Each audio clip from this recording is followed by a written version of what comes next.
championship caliber football team. Our fans believe that as well. We did not achieve what we wanted to achieve. While we finished the year with 5 straight wins, in the middle of the season we managed to turn wins into losses. 7 times we did that, and it kept us out of a shot to win the championship. We believe we're a championship caliber team, and we'll go to work and put it back together in the best way, and we'll compete for the championship next year. And with that, I'll take your questions. Paulie D, why don't you start us off? Whatever you want to talk about, Paulie. Where are you at with T. Higgins, and where do you feel like that stands, or do you think that's something that can get done? Yeah, T. Higgins. Seems like 3 or 4 or 5 years I've been talking about T. I think you guys all know what I feel about T. Higgins. I think T. Higgins is a fantastic football player, and I want him on my football team. Whenever I'm in charge of a football team, I want T. Higgins. And so I'm going to do what I can to get T. Higgins. Our preference with T. Higgins is to do a long-term agreement. Always has been. It continues to be, and we'll work hard to get that done. You know, we are fortunate. We've got a lot of really good football players, fantastic football players, and we're fortunate to be in a position to where we can fit them all in. We've managed our cap well. We've got low dead money. We want a high payroll and low dead money so the people that are in Cincinnati playing for us can get all the money. That's what we want. And we're in a position to re-sign these guys, and it's a good position to be in. It really is. And we're going to attack it, and hopefully, we don't want to just re-sign these guys and pay more for the same football team we had last year. We want to add to it as well. So we want to re-sign these guys, reward them for their ability level, and add to the football team. So it's a tall task. We think we're up to it, and Katie's got us in position to attack it well.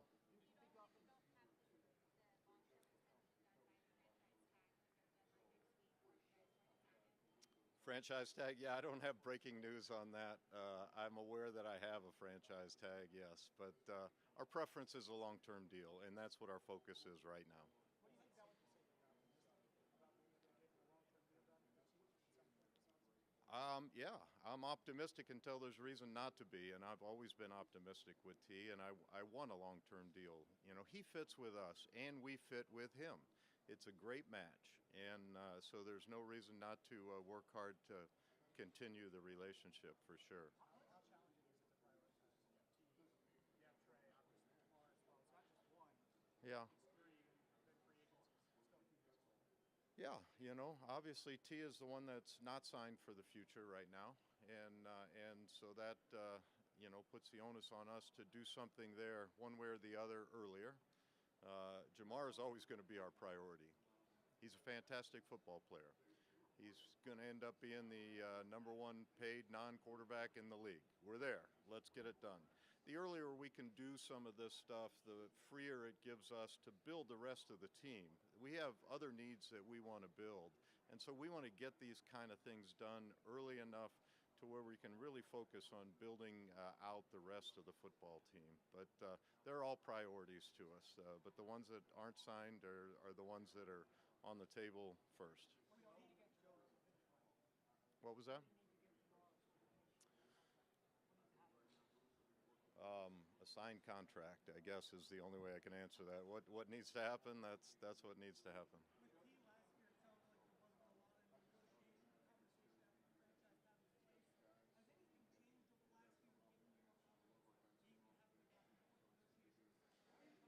Has anything changed? Well, he's got a new representation, so maybe that'll push it over. I don't know, but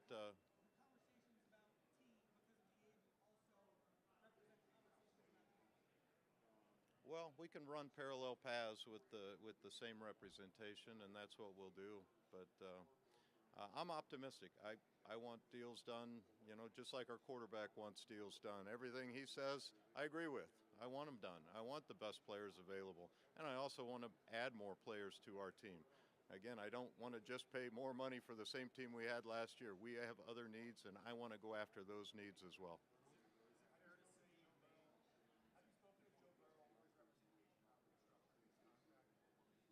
No, No, we're in a good situation with our cap and how we've managed our cap to get these other things done without any adjustment there. What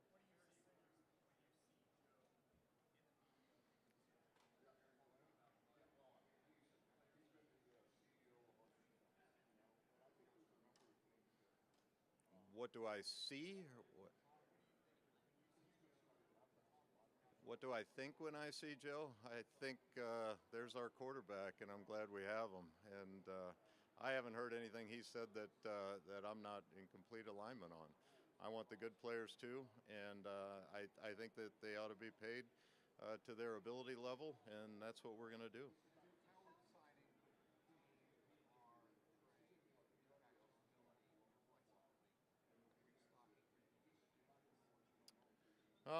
The questions on how re-signing them is going to impact our ability to build the defense. I think we have ability to build the defense if we can get clarity on it and structure them in a way that is beneficial. But if they linger, it kind of creates a little bit of uncertainty. But we're going to attack the defense, and we already have. We know our defense wasn't good enough. It couldn't get stops when we needed it, couldn't protect leads, it didn't get off the field. And then, in critical moments when the game was on the line, it didn't rise to the occasion. 4th and 16 against Kansas City, that's one play. We win one game, now we're in the playoffs. But that's countless games throughout the year, whether it's our offense converting a first down to run the clock out to win the game, whether it's our special teams converting a field goal to win the game, but multiple times, a fumble going into the end zone, all the things that happened. It was a crazy year. We're a championship level team that didn't get an opportunity, and that irritates us. It irritates all of us. It irritates our fans, and we're not happy about it. And we're going to attack the offseason to make sure it doesn't happen again. you have to get creative structurally with how you do these contracts versus the past because it is a unique position? Do we have to get creative structure in the contracts? Well, sure. I mean, you're always creative because the other side wants you to be creative. And so we're going to do what we can to satisfy whoever we're negotiating with to get a deal done. And I hope they recognize, the restrictors we have. A negotiation is just that. It's a negotiation. It's not a I ask and you say yes. And we don't expect them to just do what we want, and they have to expect some negotiation because we're putting together a big picture. And our players want a good football team, and we're going to attack that and respect that, and also respect the level of production and ability level our players have. We're not trying to insult anybody, particularly at the top of our football team. We're fortunate to have fantastic football players, and we're going to treat them as such.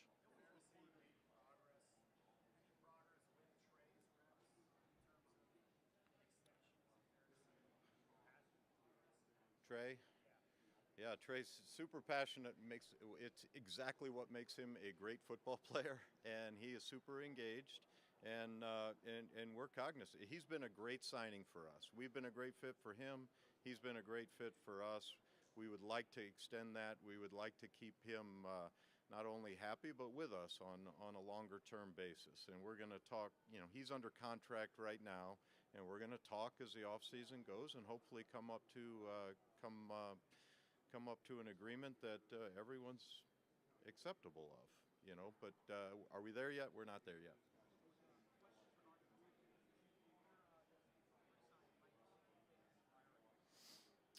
Questions on Mike Gesicki and where does that fit?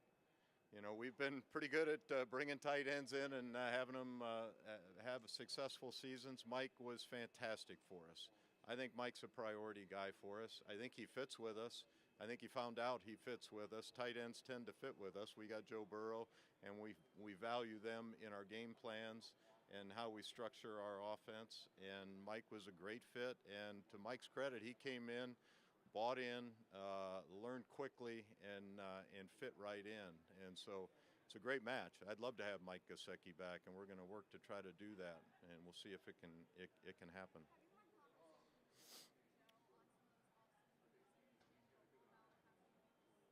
Have I talked to Joe Burrow? Yeah, I talk to him a lot. I mean, he's a member of our team, and he's an important partner in what we're doing. And you know, I value his input. He's earned that. Can you talk about what you remember about Chase Brown through the draft process and then his maturation after that? Chase Brown. Yeah, we really had a lot of hope for Chase, and he kind of made us right this year.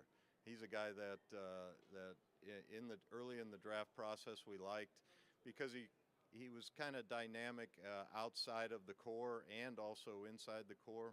Really bright, really energetic. He's really progressed in his pass receiving skills, and then he's coming along as a pass protector, and so he's a really good fit. We put a big load on him this year, more load than what we had thought we were going to put on him, and he responded to it, and he held up, and that was an important part of our late finish.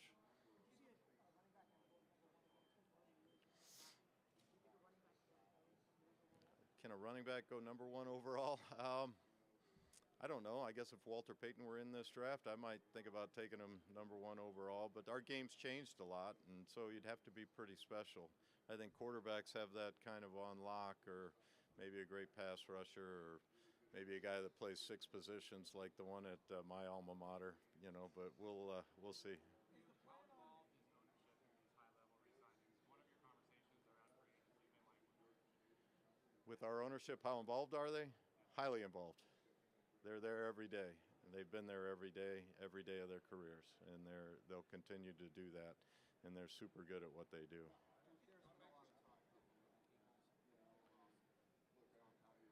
Yeah.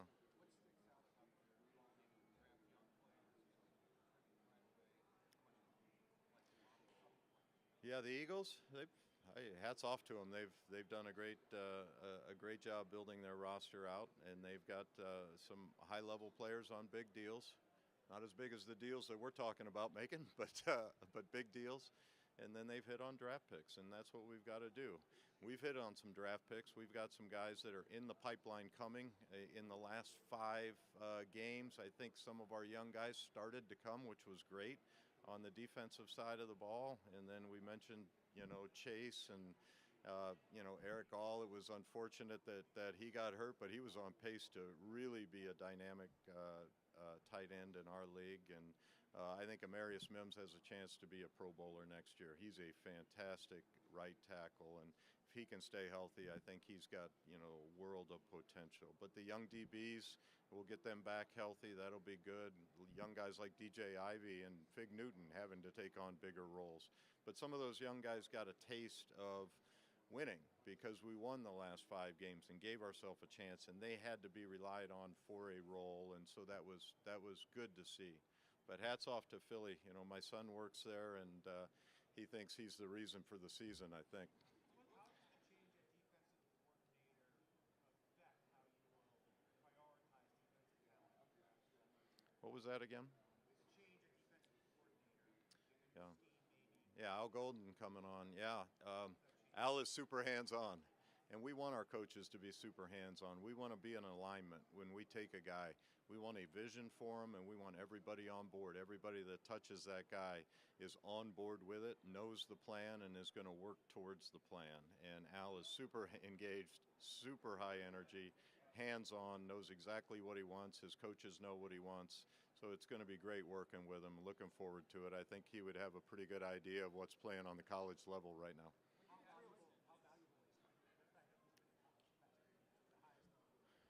Yeah. Yeah, it's valuable that he's got that experience. He's going to have recruited a lot of these guys. He's going to have played against a lot of these guys. He's going to have game planned against a lot of these guys. And so what he knows, we'll download, and he won't be shy to help us. It's a collaboration with our coaching staff and our personnel staff. We want alignment. If there's not alignment, we're going to find it, and we're going to make sure that everyone sees what the other is seeing.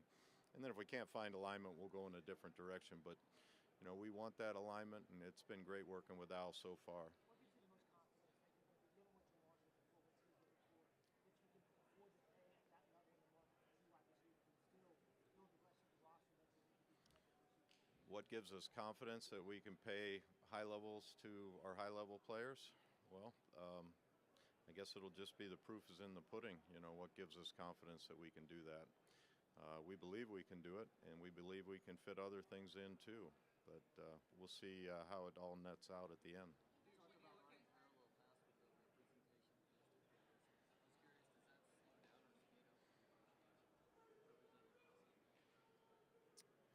I don't think it has really any effect. I think the question is on whether one agent with two players has an effect on the pace, and I don't think so. I think most agents are pretty accustomed to working parallel paths, and so they're just working parallel paths within themselves.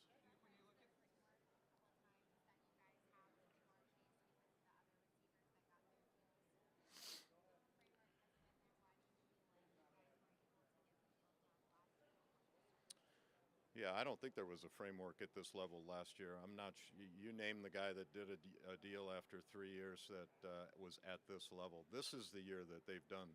That's the framework. That's why it's framework. Last year we would have been the first of its kind at that level, at that position, and it didn't get done. We were close. Maybe we were closer than others. But we're going to reward Jamar. He's an important part of our. I mean, he's going to be the guy. So it's just a matter of getting it done and still having some stuff to maybe build the rest of the team.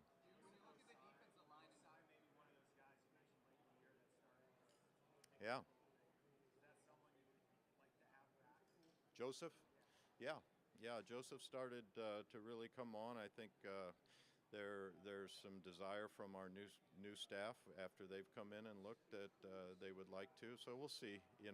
With Joseph, with BJ Hill, we've got other guys who are up that we like as football players that we would like to have back. And it's just a matter of finding out what the price is and how it fits with the big picture. But those guys are guys that we value.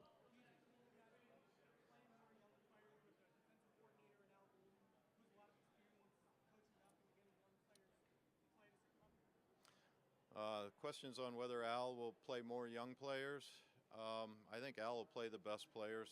He's going to want guys that execute what he wants. And if he wants you playing blocks and staying square, he's going to play the guy that plays blocks and stays square. If he wants you to secure the edge, he's going to play the guy that makes sure the edge is secured. If he wants you to play man cover and stay in inside technique, he's going to play the guy that does that. Al's going to be very open-minded on playing the best, not playing a veteran or playing a rookie. It'll be he's the best one we have, and we're going to play with him. Woo. Yeah.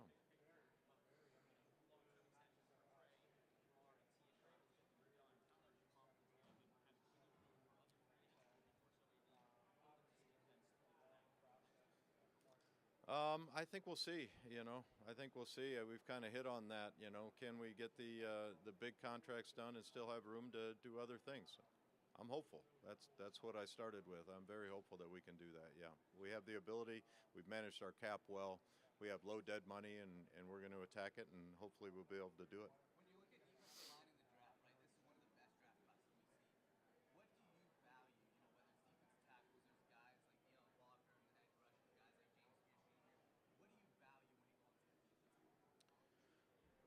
Defensive, like an edge guy, an interior guy. There's like 5 positions within the defensive line. So what we value on the defensive line depends on what technique the guy's playing.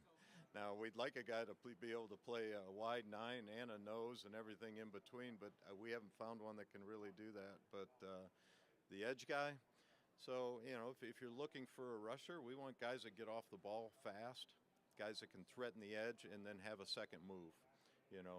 Have a second move, have a plan. You have to be fast, you have to be flexible, you have to have great balance, and you got to have a plan. But you got to be able to get off the ball to threaten the guy, or he's going to sit on you.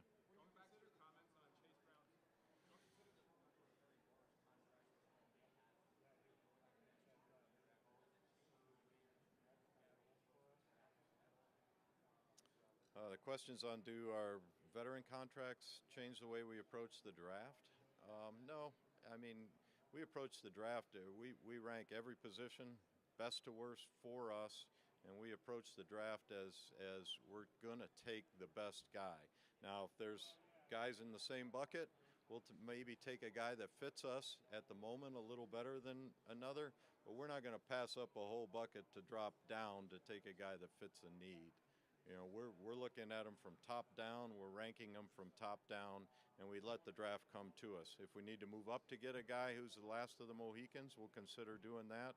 If we feel like we can move down because there's a lot of players left that we would be pleased to have, we might do that. But we rank them one to worst. Going back to your comments on Chase Brown's workload last season, how comfortable would you be running back agree again next year, or how do you envision running back position? I think we'll have an addition at some point. Yeah, you know, it was a shame that that Zach had the neck injury he had. We really thought he was an excellent addition for us, and then there was just nothing. You know, he had to protect his neck, and it just we'll see what that looks like going forward. I don't know that we have clarity on that. Will his workload stay at the same level? You know, ideally you'd want a second guy to take some of that workload off, but you know, he surprised us and he showed us that he can handle that. And if he can handle it and he's the best guy for the moment, then he'll be in the game.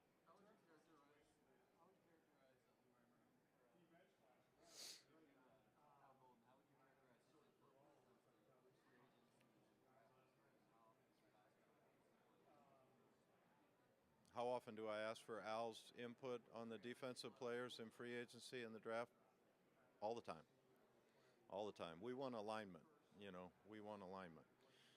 He'll ask for our thoughts, and we'll ask for his thoughts, and we'll put them together and see where they merge. And then, you know, the thing that we know maybe is the market for these guys and how best to spend the dollars. And we can help with that, and he can help with his vision for the player. You know, what do we do with this guy when we pay him, when we bring him in the building? So, yeah, it's a collaborative approach there, too.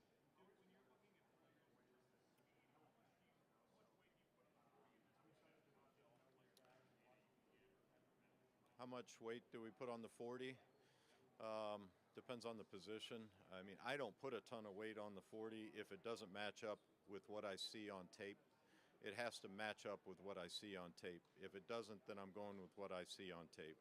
Football is a short area, speed, burst game. It's not there just aren't the occasions to run 40 like that. You might like that in your running back, and you can consider him a home run threat if he can't get run down. But the short area speed burst is what's really important in my mind. But the 40 depends on the position you're playing. Obviously, you've got your two bookend tackles, but the interior of the offensive line. Do you view that as a need for free agency over the draft? What was that? One more time. Interior offensive line. Do you view that as a need for free agency? Interior offensive line? Yeah, you know, our offense was pretty darn dynamic last year, and I know our offensive line gets beat on from time to time. We had to substitute guys in. We had a ton of injuries. We put a lot of pressure on our guys with how we play, but at the same time, we score points like nobody's business, and we move the ball like nobody's business, and we throw the ball like nobody's business, and the offensive line is half of that group. And so the criticism's fine. We could be a little better here or a little better there, but our offense is pretty good, and half of it was our offensive line. And I give them credit for that. I don't beat on them. Now, speaking out of the other side of my mouth, can we improve some of those spots? Maybe, yeah. Are we looking? Yeah, maybe. We'll see. I don't know. But we're looking at every position. You know, I don't think we're looking to take a quarterback at the top of the first, but other than that, we're looking at every position.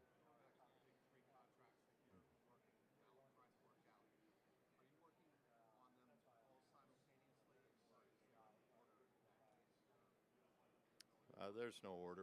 We can work parallel paths, and we're working parallel paths. If we get farther along and get one pretty close, then we'll try to finalize it. But we're working all paths.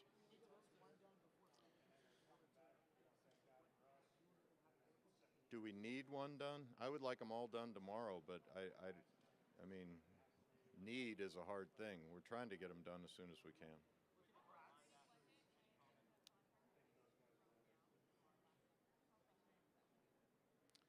When they broke down, well, last summer. It just didn't get over the, he changed his mind, which is fine, and we understood.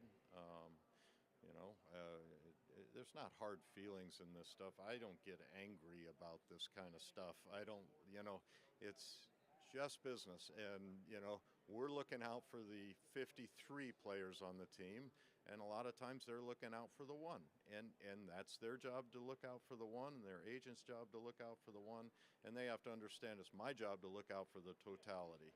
And we can't be a 1 or 2 or 3 person team. It's a 53 person team. And when I'm negotiating with a player, I'm almost negotiating on behalf of every other player we have. But we're in position to reward these guys at a high level, and we're willing and able and want to do that, and I'm optimistic that we'll be able to do it. Was that? Well, he elected not to do the deal. I don't know if he changed his mind. You can ask him. He probably talks to you about that stuff more than me. Are you willing to facilitate trade and a trade for Pratt after his request for something that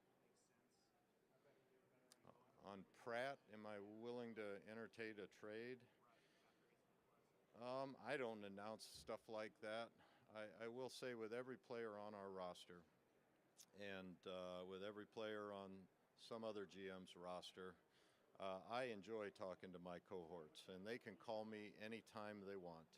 And they can talk about their guys, my guys. They don't need permission for that. I don't need to stand up on a podium. They'll all tell you the same thing. No permission, no public announcement needs to be made. So when I talk about trades, no matter who it's about, it's not going to happen up here. Now, I could lie to you and say yes, no, whatever, but it's not happening up here. And they don't need permission to call me, and I don't need permission to call them.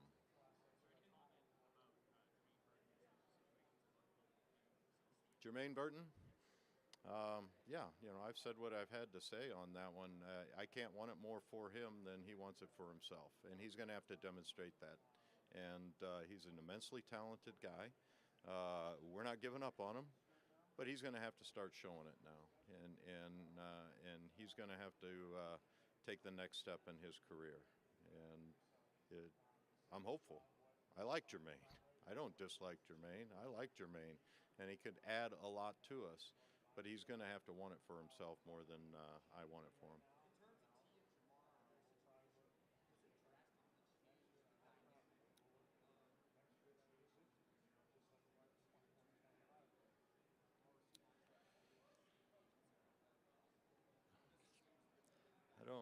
I'm trying to scratch for new answers on the same questions that I keep getting.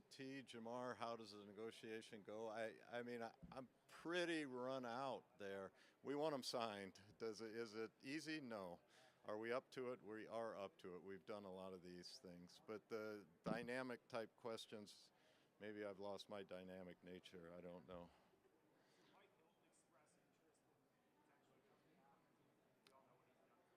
Mike Hilton? What was the question on him? Did he express interest? Yeah, we try to communicate with all of our guys, and I don't say definitely yes, and I don't say definitely no with any of them. We'll communicate, see what the prices are, what the opportunities are, who else is available, and what we're doing at other positions with the money. So it's a dynamic situation with a lot of free agents at that level, at that portion of their career.